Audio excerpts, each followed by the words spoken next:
Good morning class. आज हम next chapter शुरू करेंगे ऑपरेटर्स और एक्सप्रेशन के बारे में। तो सबसे पहले ऑपरेटर होता क्या है।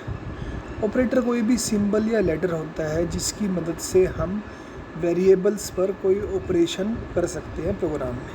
ठीक है, तो बेसिकली ये या तो एक सिंबल होता है या एक लेटर होता है जो हम वेरिएबल्स के साथ यूज करते हैं ताकि हम वेरिएबल्स पर कोई ना कोई ऑपरेशन कर पाएँ।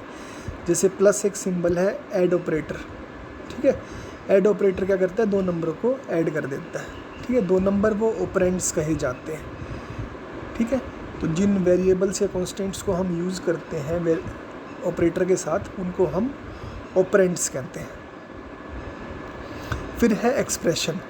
एक्सप्रेशन क्या है, एक्सप्रेशन में आपका एक तो ऑपरेंड्स होंगे जैसे वेरिएबल्स या कॉन्स्टेंट्स, और वो किससे कनेक्टेड होंगे एक दूसरे से, ऑपरेटर्स या पैरेंथेसिस की मदद से। ठीक है, तो एक्सप्रेशन एक कम्बिनेशन है ऑपरेंड्स का, ऑपरेटर्स का और आपका पैरेंथेसिस का। तो इन सारी चीज़ों को मिलके एक एक्सप्रेशन बनती है। जैसे यहाँ पर एग्जांपल दे रखा a + b एक एक्सप्रेशन है। अब सी लैंग्वेज में कई सारे ऑपरेटर्स हैं जो हम यूज़ करते हैं। इन ऑपरेटर्स को हम वन बाय वन डिस्कस करेंगे। सबसे पहले है अर्थमेटिक ऑपरेटर्स। अर्थमेटिक ऑपरेटर्स की आपकी यहाँ पर टेबल दे रखी है। तो कुछ तो सिंपल हैं जैसे प्लस एडिशन के लिए दो नंबरों को ऐड करने के लिए, माइनस सब्ट्रैक्शन के लिए, इसको यूनरी माइनस भी कहते हैं। यूनरी माइनस ऑपरेटर क्या होता है, जब सिर्फ ऑपरेटर एक ही हो और उसके आगे माइनस का साइन हो तो दैट मीन्स वो -1 से मल्टीप्लाई हो जाएगा। ठीक है, फिर तीसरा मल्टीप्लिकेशन, दो नंबरों को मल्टीप्लाई करने के लिए। चौथा डिवीज़न, दो नंबरों को डिवाइड करने के लिए। नया जो यहाँ ऑपरेटर आया है वो है मॉडुलस ऑपरेटर लास्ट में, और इसको हम कहते हैं रिमाइंडर आफ्टर डिवीज़न। तो जो भी हम डिवीज़न कर रहे हैं उसके बाद जो रिमाइंडर बचेगा वो आपका ये ऑपरेटर बताएगा। जैसे यहाँ पर एग्जांपल अगर देखें 7 मोड ऑपरेटर 5। ठीक है, तो यहाँ पर जब हम 7 को 5 से डिवाइड करेंगे तो जो रिमाइंडर होगा वो हमारा आंसर होगा। तो 5 × 1 = 5, तो रिमेनिंग रह गए आपके 2, तो 2 यहाँ पर आपका आंसर होगा। यूनरी ऑपरेटर के बारे में हमने बताया ही, जैसे कि -1 से मल्टीप्लाई हो जाएगा जो भी आपका ऑपरेंड है। और इसके अलावा जो मॉडुलस ऑपरेटर है उसके कई सारे रूल्स हैं। अगर मॉडुलस ऑपरेटर में साइन है, मतलब अगर ऑपरेंड्स में साइन है तो वो कैसे हम रिमाइंडर में साइन आएगा। अगर न्यूमरेटर में साइन है, जैसे जो फर्स्ट वाली चीज़ में फर्स्ट ऑपरेंड में अगर जो भी साइन है वही हमारा रिमाइंडर का साइन बन जाएगा। तो 9 मोडुलो 2 = 1, क्योंकि यहाँ पर 9 की साइन पॉजिटिव है। यहाँ पर -9 है तो यहाँ पर -1 आ गया। अब यहाँ पर -2 तो है, बट क्योंकि हम सिर्फ फर्स्ट ऑपरेंड का साइन ले रहे हैं तो इसलिए यहाँ पर 1 आएगा और -9 का आपका -1 आएगा। ठीक है, तो यहाँ पर रिजल्ट हमेशा फर्स्ट ऑपरेंड पर ही डिपेंड करता है। उसके बाद नेक्स्ट है इंटीजर एक्सप्रेशंस। अब एक्सप्रेशन अर्थमेटिक ऑपरेटर्स की मदद से कई सारी एक्सप्रेशंस बन सकती हैं, जैसे इंटीजर एक्सप्रेशन, फिर आपका एक रियल एक्सप्रेशंस और मिक्स्ड एक्सप्रेशंस। तो यहाँ पर हम इंटीजर एक्सप्रेशन पहले डिस्कस कर रहे हैं। तो इंटीजर एक्सप्रेशन में सिर्फ इंटीजर वेरिएबल्स या कॉन्स्टेंट्स को ही हम यूज़ करेंगे और वो ऑपरेटर्स के थ्रू कनेक्टेड होगी। तो ये जैसे एग्जांपल दे रखा 4 × 5 + 5 / 2, इन सारों में इंटीजर वेरिएबल्स या कॉन्स्टेंट्स हैं। इसमें तो कॉन्स्टेंट्स हैं और इसमें आपके वेरिएबल्स हैं। अब इनको इवेल्युएट कैसे करते हैं, तो हमने बताया था कि हमारे पास अर्थमेटिक ऑपरेटर्स हैं। अब उन अर्थमेटिक ऑपरेटर्स की कोई ना कोई प्रेसिडेंस होते हैं। प्रेसिडेंस मीन्स कौन सा ऑपरेटर पहले एग्जीक्यूट होगा और कौन सा ऑपरेटर बाद में एग्जीक्यूट होगा। तो यहाँ पर अर्थमेटिक ऑपरेटर में सबसे ज़्यादा प्रेसिडेंस होती है आपकी डिवाइड, मल्टीप्लिकेशन और मोड ऑपरेटर। तो इन तीन ऑपरेटर की हाईएस्ट लेवल पे प्रेसिडेंस होती है और आपस में सेम होती है। और उसके बाद लोअर लेवल पे आपकी आती है प्लस और माइनस की। ठीक है। तो 3 ऑपरेटर की एक लेवल हाई लेवल और दूसरे का लोअर प्रेसिडेंस। जब एक ही एक्सप्रेशन में सेम प्रेसिडेंस के ऑपरेटर्स आए जैसे कि मल्टीप्लिकेशन और डिवाइड, तो हम इवैल्यूएशन लेफ़्ट से राइट में करेंगे, ठीक है। तो लेफ़्ट वाला ऑपरेटर पहले इवैल्यूएट करेंगे, राइट वाला ऑपरेटर बाद में इवैल्यूएट करेंगे। उसके अलावा अगर हमारी एक्सप्रेशन में पेरेंथेसिस आ रहे हैं तो पेरेंथेसिस सब प्रेसिडेंस को ओवरराइड कर देते हैं और सबसे पहले पेरेंथेसिस के अंदर जो एक्सप्रेशन है हम उसको इवैल्यूएट करेंगे, ठीक है। तो सबसे ऊपर आया पेरेंथेसिस, फिर आया आपका डिवाइड, मल्टीप्लिकेशन और मॉडुलस ऑपरेटर, और उसके नीचे आया आपका प्लस और माइनस। तो इसके एग्जांपल देख लेते हैं। ये पहला एग्जांपल हमने दे रखा, ये बड़ा बड़ा लिख लिया। अब यहाँ पर सबसे ज़्यादा प्रेसिडेंस कौन से ऑपरेटर की है? मल्टीप्लिकेशन, डिवाइड और मोड ऑपरेटर की। अब क्योंकि तीनों की सेम है प्रेसिडेंस, तो हम यहाँ पर लेफ़्ट से राइट इवैल्यूएट करना शुरू करेंगे। तो पहले हमने लेफ़्ट में इवैल्यूएट करा, 4 × 5 20, फिर 5/2, क्योंकि इंटीजर है तो यहाँ पर इंटीजर की वैल्यू इंटीजर में ही आएगी। दोनों इंटीजर हैं तो वैल्यू भी इंटीजर में आएगी। तो 5/2 आपका 2 आया और 9 मोडुलो 2 आपका 1 आया, ठीक है। अब इसके बाद ये फर्दर 20 + 2 हो जाएगा और इस टाइप से 22 - 1 हो जाएगा। तो इस टाइप से आप एक्सप्रेशंस को सॉल्व कर सकते हैं स्टेप बाय स्टेप। ये एक और एक्सप्रेशन है। अब इसमें भी अगर आप देखें तो ऑपरेटर्स को हम लेफ़्ट से राइट करेंगे। पहले ये होगा मल्टीप्लिकेशन, फिर डिवाइड ऑपरेटर होगा, उसके बाद थर्ड स्टेप पर ये मल्टीप्लिकेशन ऑपरेटर होगा, फोर्थ में मॉडुलस ऑपरेटर होगा, फिफ्थ में फिर मल्टीप्लिकेशन होगा। तो ये आपको ध्यान रखने पड़ेंगे। ये एग्जांपल्स हैं, ये आप करके देखिए। अगर कोई दिक्कत आए तो हम विल डिस्कस। उसके बाद है इनका प्रोग्राम कैसे बना सकते हैं। तो कोई भी एक्सप्रेशन को जब हमने इवैल्यूएट करना है तो वो हम एज इट इज़ प्रोग्राम में लिख देंगे और उसको एक वेरिएबल असाइन कर देंगे। तो जैसे यहाँ पर हमने 3 एक्सप्रेशन को इवैल्यूएट करना है, EX1, EX2 और EX3। तो EX1 में हमने फर्स्ट एक्सप्रेशन दे दी, EX2 में सेकंड एक्सप्रेशन, EX3 में थर्ड एक्सप्रेशन। अब हमने प्रिंटफ फंक्शन यूज़ किया जो हमने लास्ट लेक्चर में पढ़ा था, और इन तीनों वेरिएबल्स की वैल्यू को हमने प्रिंट कर दिया। तो जो भी इनका आंसर आएगा वो हमारा लास्ट में यहाँ पर प्रिंट हो जाएगा, ठीक है। तो ये था इंटीजर एक्सप्रेशंस के बारे में। उसके बाद है आपका फ्लोट एक्सप्रेशंस। अब फ्लोट एक्सप्रेशन में हम रियल वेरिएबल्स जनरली यूज़ करते हैं। इंटीजर भी यूज़ कर सकते हैं, बट इंटीजर वो कन्वर्ट होकर रियल वेरिएबल्स या रियल कॉन्स्टेंट्स में ही आ जाएंगे और उनके बीच में हम रियल ऑपरेटर्स लगाएंगे।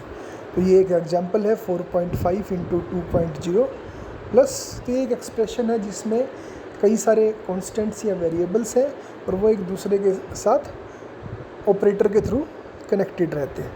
तो ऐसे ही ये एग्जांपल जो हमने लास्ट टाइम किया था इंटीजर में, तो सबसे पहले वही ऑपरेटर होंगे, डिवाइड, मल्टीप्लिकेशन या मोड।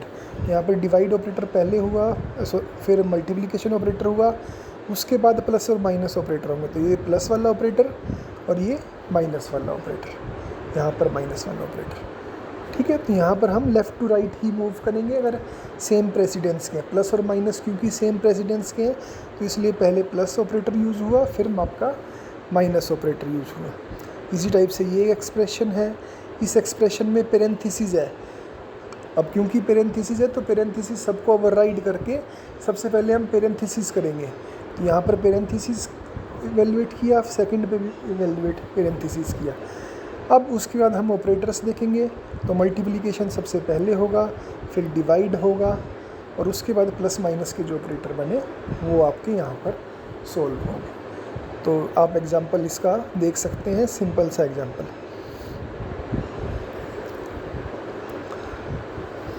अब इसी के लिए प्रोग्राम लिखना जैसे हमने पिछली बार लिखा था वैसे ही यहाँ पर हम एक्सप्रेशन को बस फ्लोट दे दिया, बाकी वो एक्सप्रेशन हमने यहाँ पर मेंशन कर दी और उनके आउटपुट हमने प्रिंटफ की मदद से प्रिंट करवा ली। उसके बाद है मिक्स्ड मोड एक्सप्रेशन। अब हमने इंटीजर जब करी थी तो सिर्फ इंटीजर्स थे, फ्लोट वाले ये तो सिर्फ रियल नंबर्स थे। अब मिक्स्ड में इंटीजर भी हो सकता है और रियल क्वांटिटीज़ भी हो सकता है। तो इसमें क्या होगा, इंटीजर वैल्यू ऑटोमेटिकली आपकी रियल वैल्यू में कन्वर्ट हो जाएगी और जो हमारा आंसर आएगा वो रियल वैल्यू में होगा। तो ये एक एग्जांपल है। अब यहाँ पर j इंटू के प्लस ए हमने किया तो j की वैल्यू 2 थी, k की वैल्यू आपकी 3 है, इन दोनों को मल्टीप्लाई करेंगे 6 आ जाएगा। 6 आपका कन्वर्ट होया रियल में और उसके बाद 4.5 आपका जो a है 4.5 उसमें ऐड हो गया। तो इस टाइप से ये एक्सप्रेशन सारी आपको दी हुई हैं, ये आप एक बार देख लेना। और एग्जांपल भी वैसा ही है जैसे हमने अब तक डिस्कस किया था। अब उसके बाद इन्होंने एक एग्जांपल और लिया है जो डे टू डे यूज़ का हमारी सी प्रोग्रामिंग लैंग्वेज में यूज़ होता है कि यूज़र हमें एक इनपुट टेम्परेचर देगा फ़ारेनहाइट में और उस टेम्परेचर को हमने डिग्री सेल्सियस में कन्वर्ट करके आउटपुट देना है। ठीक है, तो यहाँ पर इनपुट क्या है, पहला स्टेप है इनपुट जो यूज़र देगा फ़ारेनहाइट में, उसको हमने मान लो F मान लिया। फिर हम सेल्सियस टेम्परेचर कैलकुलेट करेंगे, उसका एक फार्मूला है जैसे C = 5/9 इंटू F-32। तो इसकी मदद से हम टेम्परेचर कैलकुलेट करेंगे और उस टेम्परेचर को हम आउटपुट कर देंगे। तो ये हमारा एल्गोरिथम है, हमने लास्ट ईयर सब्जेक्ट में एल्गोरिथम पढ़े थे तो उस हिसाब से हमने एल्गोरिथम लिख लिया। ये उसका फ्लो चार्ट है, सेम है। F की वैल्यू को रीड करेंगे, फिर C की वैल्यू को कैलकुलेट करेंगे और C की वैल्यू को आउटपुट कर देंगे। ये उसका प्रोग्राम है। प्रोग्राम में जैसे सबसे पहले हमने बताया था लाइब्रेरी इंक्लूड करेंगे, फिर मेन फंक्शन स्टार्ट किया। यहाँ पर हमने एक इंटीजर वैल्यू लिया F जो फ़ारेनहाइट यूज़र देगा, फिर एक फ्लोट वैल्यू ली C जिसमें हमारा आउटपुट आएगा। तो पहले हमने यूज़र से पूछा कि आप टेम्परेचर फ़ारेनहाइट में एंटर करें। जो भी यूज़र टेम्परेचर एंटर करेगा वो स्कैन-F की मदद से हमने F में स्टोर करवा लिया। ठीक है, F में फिर हमने कैलकुलेट किया सेल्सियस में क्या टेम्परेचर है और उसके बाद हमने वो चीज़ printf कर दी। ठीक है, तो यहाँ पर हमने इस चीज़ को जब हम रन करेंगे तो यूज़र अगर टेम्परेचर फ़ारेनहाइट में देगा तो उसको हम इक्विवेलेंट सेल्सियस में कन्वर्ट कर सकते हैं। ठीक है,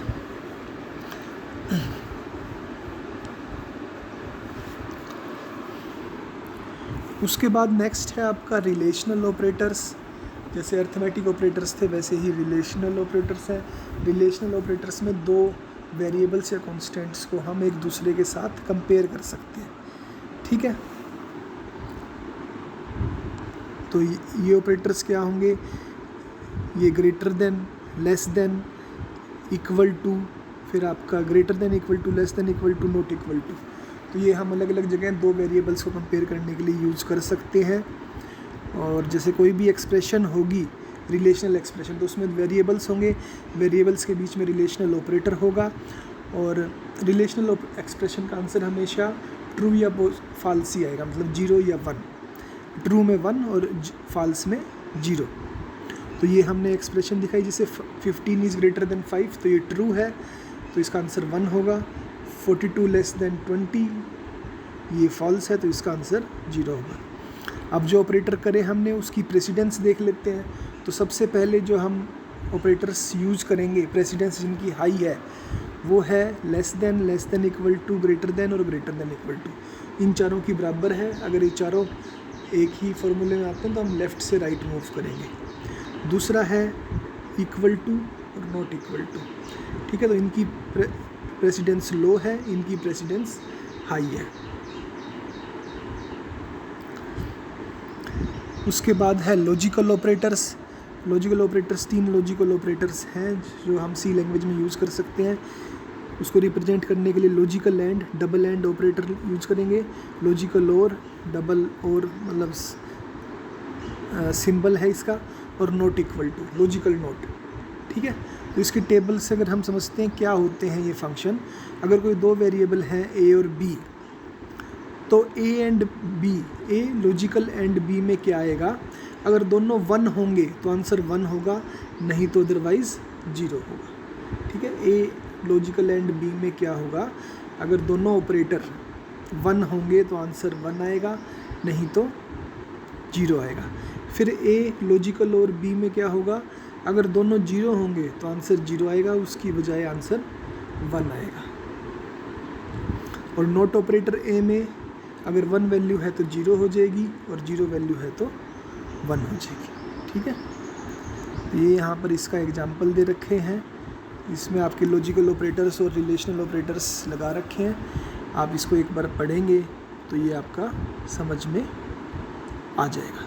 प्रेसिडेंस नॉट ऑपरेटर की सबसे ज़्यादा है, फिर लॉजिकल एंड ऑपरेटर की, और फिर लॉजिकल और ऑपरेटर की। तो आज क्लास हम यहीं तक पढ़ेंगे। हमने कई सारे टाइप के ऑपरेटर्स देख लिए, रिमेनिंग ऑपरेटर्स हम नेक्स्ट क्लास में डिस्कस करेंगे। Thank you.